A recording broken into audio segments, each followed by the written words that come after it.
Hello, everybody, to session 31 of Campaign 4, Bouncing Balls and Little Richard. I know what the names. We chose them. We're set in stone, all right?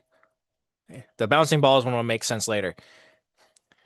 Um, we last left off sleeping on the outskirts of a main encampment of an elven, encampment that we were just barely to be given the graciousness to sleep a night of, safe passage and all that.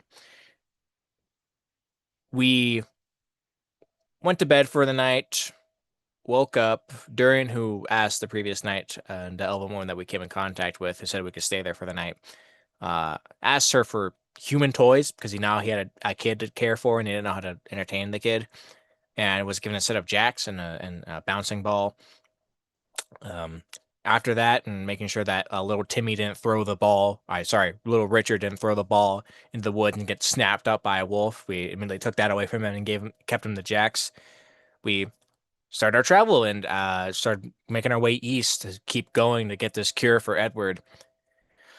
On the way of the road east, the sides of the road were getting covered in rubble, and it was just getting higher and higher and higher until it pretty much created a valley that were forced down in our cart full of dead bodies and zombies that were also delivering to the ocean to wash away and purify the souls of them.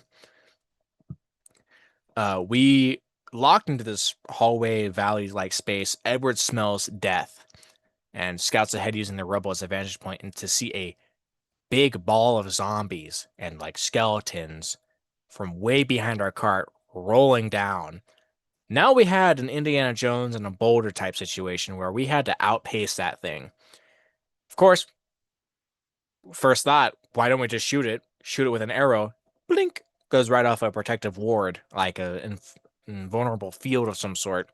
And we can't hurt this thing at all. And so we just gotta bail and just run from it. As we're running down this valley, being chased by a boulder, we see off in the about a quarter mile down the way, on top of a tower, there's a hooded figure. I wonder who that could be. It was a tail. The chase begins. The first thing we did was knock down some debris to slow the ball, or at least stop it from advancing as quick. And with the effort of Edward and Dorian, while Desperado went ahead to find a diverging path, they crushed down a side pillar, piled up some more rubble, and then piled up some more afterwards. The split path that Desperado found, north had some magical darkness, and we don't know why we would ever choose that point. And south was filled with light. And there are some runes that on the sides that would shock those that got too close. Of course, we went south. Desperado misty stepped ahead with Richard on his elk mount named Red. His elk mount can misty step people on it and itself as well.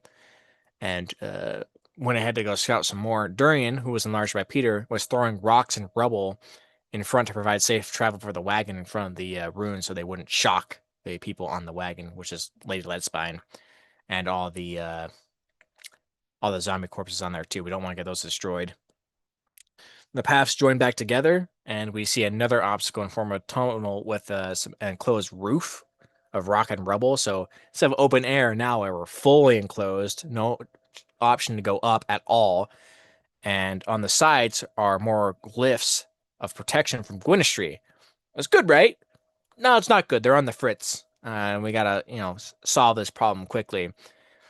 Thankfully, though, we have a good aligned paladin here, and with some divine magic from him, he's able to stabilize the wards enough to let us all get safely through.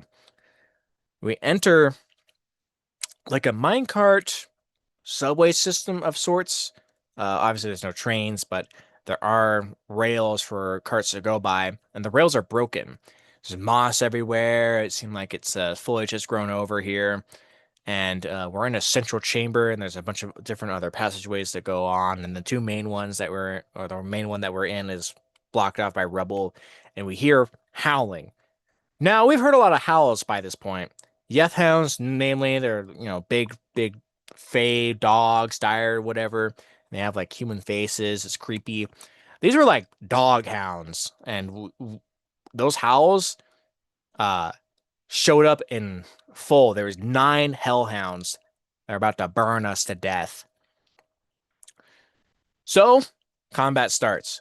Durian is first, keeping only one dog at bay, keeping it in melee, while all the others go and, well, they kind of they tear Desperado apart like a pack of dogs, because they are dogs.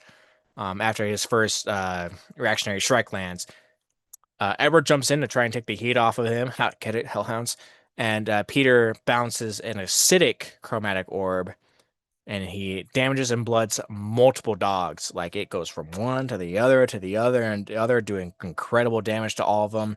Most of them are bloodied, and after that point, Durian finishes off his dog and mops up the rest with Edward. Desperado, who was unconscious, gets brought back up two separate times, two separate healing potions. After the last dog is killed, and by the way, these dogs had fire breath, so it was a pretty hard fight. PJ steps around the corner of a doorway, flanked by two ghosts. Now we try to talk Peter down, or PJ, say, "Hey, you don't have to do this. You got left behind by your guy. You know, you can fight the evil inside you." Classics type stuff. And there was some convulsion in his head, like compulsion, like he had to fight us. And we knew that maybe it wasn't going to end well for him, at the very least. But we stopped there for the night, and we ended the session. Quick recap, I know, but the next one is picking up right back there. See you next time.